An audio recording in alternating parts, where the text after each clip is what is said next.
Hello, it's Jack with John Stuart Mill Society. Today I have a good one. There's so many good parts of Mill, but this is one of my favorites. It's a little bit long, but it's incredibly relevant. Uh, if it wasn't so obvious based on the old style of written language, you could easily mistake this for something that was written today. It is very important and very relevant to today.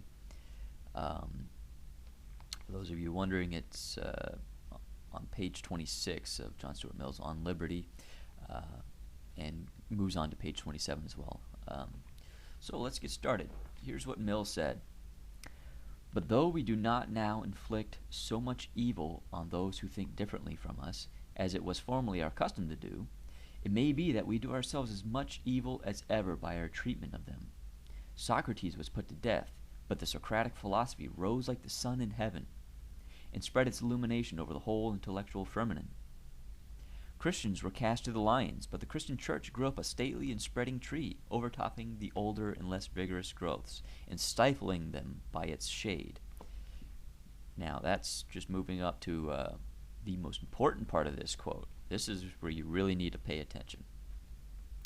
Now listen to this. Our merely social intolerance kills no one, roots out no opinions, but induces men to disguise them, or to abstain from any active effort for their diffusion.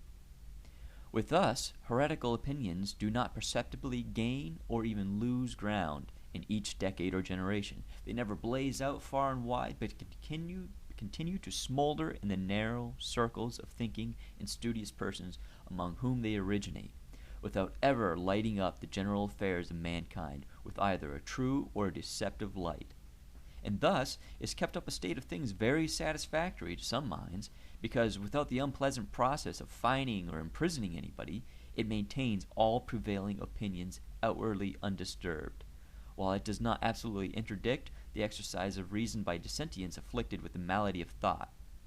A convenient plan for having peace in the intellectual world, and keeping all things going on therein very much as they do already. But the price paid for this sort of intellectual pacification is the sacrifice of the entire moral courage of the human minds. A state of things in which a large portion of the most active inquiring intellects find it advisable to keep genuine principles and grounds of their convictions within their own breasts, and attempt in what they address to the public to fit as much as they can of their own conclusions to premises which they have internally renounced, cannot send forth the open, fearless characters and logical, consistent intellects who once adorned the thinking world. Now, that's a long one, I know, but you should be able to read it in case you want to stop and reread it a few times. This one is very important. Very important. It's, as I said, this is something that could be said today. It's incredibly relevant to today. In broader society, but very much so on modern universities. This is what's happening. You cannot state your opinion on a university. There is a very small range of opinions that are accepted, and if you don't have those opinions, you keep your mouth shut. That is what's going on. And you might say, well, yeah, universities have always been kind of liberal, so it sucks if you're, say, a Christian conservative. No, no, no, no. Sure, their opinions aren't welcome either, but this is not just them. If you're a conservative, if you're a Christian, if you're a libertarian, if you're a classical liberal, as I am, your opinions are not welcome.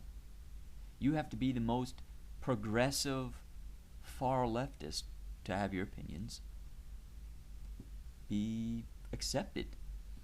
You know that you can't speak unless you were the most progressive leftist person on the campus.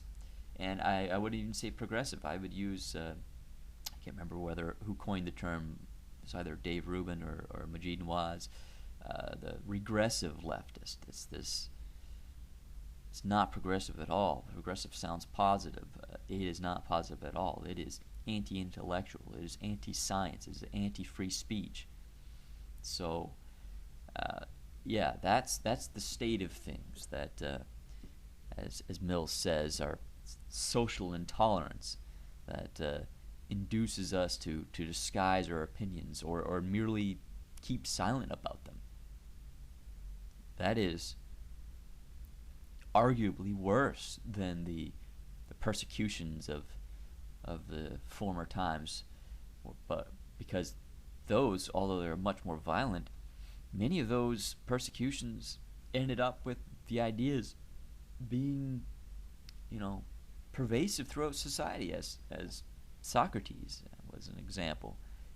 That's not what's happening today. People just stay silent, or they mumble, that's how it starts. That is how it starts.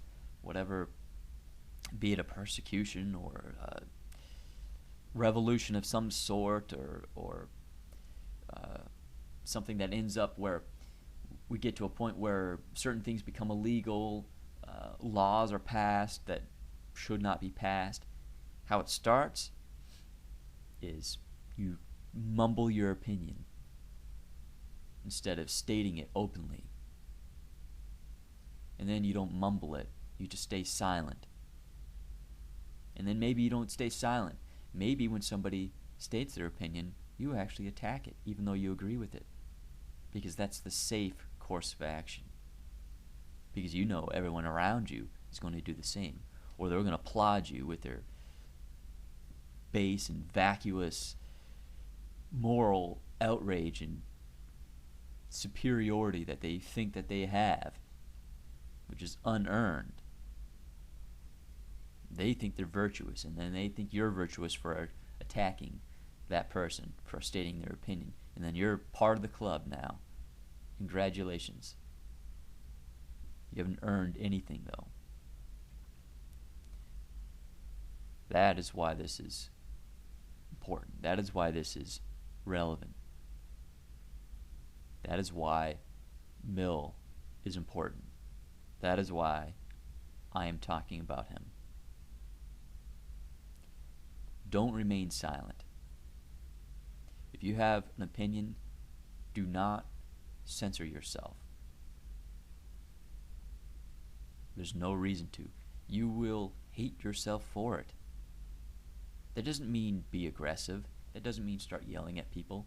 That doesn't mean start arguments whenever you can. But if you have an opinion that you need to say, and preferably one that is backed up by evidence, by science, by strong reason and argument, say it. Say it. There might be a price. I'm not going to pretend that there isn't, but the price of remaining silent is far worse. It's far worse. And you might say, well, I'll remain silent, but, not everyone's going to remain silent. There's that other guy over there. He always speaks up. That's not good enough. Look, go back and listen to one of my other talks about the truth. I believe it was my last talk about the power of truth and how it doesn't have this magical power all on its own to win against falsehood. There's no power of truth. Just because it's true, that doesn't do anything. It needs people to fight for it. So as I mentioned in my previous talk, there's been many, many examples throughout history of truth being put down, being persecuted over the years. So don't just let that one guy over there do it for you and you remain silent because you think, well, he's doing it, so why would I put myself out there too? Because that one guy's not enough. It's not enough. And even if it was, how cowardly can you be to sit there in silence? To just not say anything. As I said, not aggressively, not mean, not abrasive, but just to state your opinion and then back it up with evidence.